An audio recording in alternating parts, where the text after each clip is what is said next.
Hey, what's up guys, it is Card Shuffler 99 here, and today we are going to be putting together Marc Spelmann's audition trick on Britain's Got Talent. Now, he did a 4-stage trick.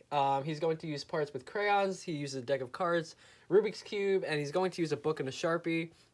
He's got a lot of variety in his act. I think he's a great magician. He does some really great things. He did get the golden buzzer. I think it's well deserved. I think, this video here in terms of revealing, it's no disrespect to Marc Spelmann himself, his family. I think the story that he had was absolutely incredible. Just for everything that he had to go through, you could see how emotional it was. I have 100% respect. I think that's an incredible story, just something that I think the world needed to see. So, for sure, full credit to him. He did a great job out there, obviously. But, what we do on this channel is essentially teach you guys tricks. So, like we teach you guys card tricks, like we teach you guys pen tricks, Rubik's Cube tricks, it's the same deal here. We're just teaching you guys the same trick. So, you guys can go ahead and perform, essentially, television caliber, tricks to your friends, so you guys can go ahead and do that for yourself. So, once again, no disrespect to Marc Spelmann. I think he's a great magician. I hope he goes really far in the competition. Once again, I think the story was great. Now, we do have a giveaway going on the channel. We are planning on giving away 100 decks of cards for our 100 subscriber giveaway. This is the plan. This might change. We did ask our subscribers to basically comment down below, what they want us to give away. But essentially, we're going to give away the prize when we hit 100,000 subscribers. We are at 97,000 currently, so we are getting really close and we're really excited. So we wanted to do something really big for you guys. So all you have to do to enter is like this video, subscribe to the channel, make sure you comment something in the comment section, and you guys are entered. Now, if you guys want to watch all Britain's Got Talent sort of routines, whatever it is, reveals, even for America's Got Talent, we do reveals for both Britain's and America's Got Talent. You guys can subscribe to the channel and stay up to date with those. Anyway, guys, enough talking. Apologies for the long intro. And anyway, let's get straight into the reveal. So, I'm going to break down the reveal into 4 parts. So, these are going to be the crayon, the deck, the Rubik's Cube, and the Sharpie part of the trick. So, we're going to start off today with the crayon. Now, I'm going to demonstrate with this box. It's not exactly the same box. Obviously, I'm not using a crayon box here, but we are going to play around with this deck box. So, the way this trick is going to be done, okay, and you'll notice that, the way he does it doesn't necessarily make sense, but what he's going to do here, he's going to have a box that has the same sort of face on both sides. So in this case, this front side here would say bicycle standard, and the other side would say it, except it would be in the opposite direction. Now, you notice in, crayon boxes, all that stuff, there's going to be openings at the top and the bottom, and it's going to be the same sort of opening, right? So all he has is the same design here, and he has the same design here, except on the back it's just flipped over, okay? So it's just inverted, essentially. Now you notice what's going to happen here, the way he sets it up inside the box, all the crayons at the bottom of the box are going to be red, okay? Now, you'll notice he only has pretty much room for, like, 1 crayon that, isn't in the box. So that's why when he shakes it, you can hear it. But none of the crayons at the bottom of the box, when he shakes it, are going to move. That bottom layer, because he has a lot of layers inside the box, he has a lot of layers of crayons in there, at least, I think, 4 or 5 layers. The bottom crayons are not going to move anywhere. There's no space for them to move, and the way he's shaking it, it's not going to move.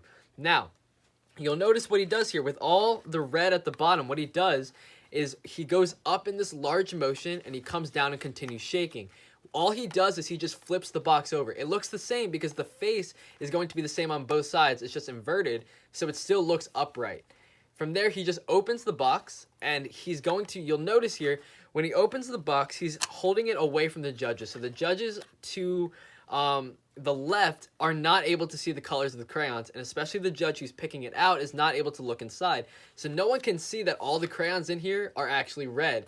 At least for the bottom. You can notice out, in the opening, which doesn't show the bottom layer, it's different. There are random colors in there, except for the bottom layer. And you'll notice that all he has to do really is essentially just flip the box over when he's shaking it, open the box, it looks normal, looks upright, because obviously the design on the back is going to be the same thing, just flipped over, and from there he just opens it, doesn't show the judges, he picks out a crayon, and just like that, he's going to force it. Now, that's essentially the premise behind his entire trick here, is that he's going to be forcing cards, he's going to force a design on the Rubik's Cube, he's going to force, the word that Simon's going to choose, and it's all going to lead to magic prediction. Now, to the deck part, we're going to break this down in two ways, okay? So there's really two options. He could have done either of these. It's basically just a card force. Now, you'll notice what he does is he's going to show you a few cards on the bottom of the deck, okay? And that's it. He's only showing you a few cards. But you'll notice what he does here is he's actually bringing these cards to the top. Now, what this means is that all the cards on the bottom, or at least the few cards he shows you, are different. He knows which card he's forcing, and this is obviously where the camera cut came in. If you don't know, all these talent shows, they have their camera cuts set so it makes the act look amazing. Okay? Now, what's going to happen here is he's going to show you all the cards that are different. Now, you'll notice he's going to bring these cards straight to the top of the deck. Now, what this means is that he's going to block push all these cards off because these are the only cards that are different. Every other card in the deck is going to be the same card, the card he's forcing. That's exactly why he's going to show you the different cards on the bottom. He's going to stop and he's going to bring it to the top. You notice that's not natural. Most people would just show you the cards are different. They show you the whole deck and then they flip it over and let you select. He didn't do that. What he did was he showed you a few cards. He brought it to the top. And he knows how many cards are here. He's going to basically just block push those cards over. And you'll notice he spreads all the way to the bottom. And when a magician does this, you know they want you to select a card closer to the bottom. And that's exactly what the judge did. She selected the very bottom card. Okay, now from here, there's two options. One, considering all these cards are the same, he did the force. Okay, now you notice what he does after that is he actually brings the card to the top of the deck. Now, in Magic, a lot of times when people want to force a card, what they do is they have a piece of double-sided tape on the top card, and when they bring this random card here on top of it, this face here actually sticks to this card, so they're actually forcing this card. Now that's a little bit harder to do on TV, obviously, because then they could just sort of peel apart the cards. It's easier to do on like a camera trick sort of, but he could have done either of those methods, double stick tape, or just have all the bottom cards be the same except for the top few, and he just brings them back to the top, essentially, is what happens. So now that is the deck part of the trick, okay? Pretty simple right there. Now to the Rubik's Cube. Now, what he's going to do here with the Rubik's Cube is it doesn't matter how this cube is mixed, okay?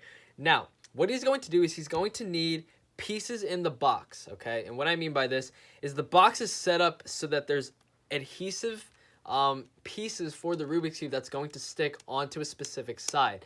Now, you'll notice here what happens is he is going to force the design on the yellow side of the cube. Now, if you don't know, the opposite to yellow is always white, okay?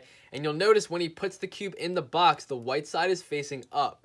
What this means is that he's going to have adhesives inside the box. This could be just stickers for the Rubik's Cube that are laid out in their direct spots so he knows. And you'll notice here, what he's going to do is once he puts this side in, the box is perfectly sized so that the cube fits right in. All he has to do is just put the cube in. The stickers are going to stick. And not only that, he even flips the box over. So once it's right here, he's going to put it in. He's going to flip the box over, and you're ready to go, essentially. Now, you notice that because he is putting the yellow side down, and the yellow side is the side that essentially is getting forced, okay? The design that they chose, or at least the side they chose, was the yellow side, and you notice he is putting the white side, so the white side faces up. That means all the pieces here that are going to get added, and they do sell Rubik's Cube stickers. You could buy them anywhere. They're just laid out in the box. That's all he has to do. He just sticks it on, and they're just going to stick in the right spot. Now, he could have used other things, like he could have used like little, magnet chips. He could have used anything. They do sell those kind of things that would just stick in the right spot. Anything like that would have worked, but essentially he is just forcing the side just like that. Now, for the last part of the trick, he's going to do a marker trick. Now, what this is essentially, it's a Jay Sankey principle. It's a really old principle here, and it's a common principle, I guess you could say. So what he's going to do here is the marker that's used is actually not, it's dead. There's no ink inside the marker. And this is a trick that we've done on the channel before, actually, so I'm sure some of our subscribers might know about this. But what he's going to do is he's going to force the page. And that's just a common force where he just riffles through. And no matter where they say stop, he's just timing it so he stops at the right page. Okay? On that page already has a circle. The circle is already somewhere in the middle. Okay? And it's already circled around the word he wants. All he has to do is just basically stop it over the marker. And when Simon goes to draw a circle, Simon doesn't know where he's drawing. And he tells Simon to sort of, guess the size, and he says to do it about the size of a coin. So Simon's going to go ahead and try to circle it, okay? He doesn't know what he's doing. Obviously, the marker's not working, so he's not actually writing anything. Once he circles it, he puts it back down, and then you can show it. They don't know what they were doing because they're just going like this. So it doesn't, they don't memorize what they're doing, obviously. He's just going to make a little circle. He's going to set the marker down, and then when he shows it, the marker didn't write anything. It was already pre-written onto the paper, so that's how he forced the word. Now, obviously, after that, he did do the really, really cool video montage. I thought that was really cool, a really moving story, definitely moved me. So definitely something that I think he deserves a lot of respect for going out there. Anyway, guys, once again, no disrespect. Hope you guys enjoyed this one. And anyway, this is Card Shuffler 99. Peace out, guys.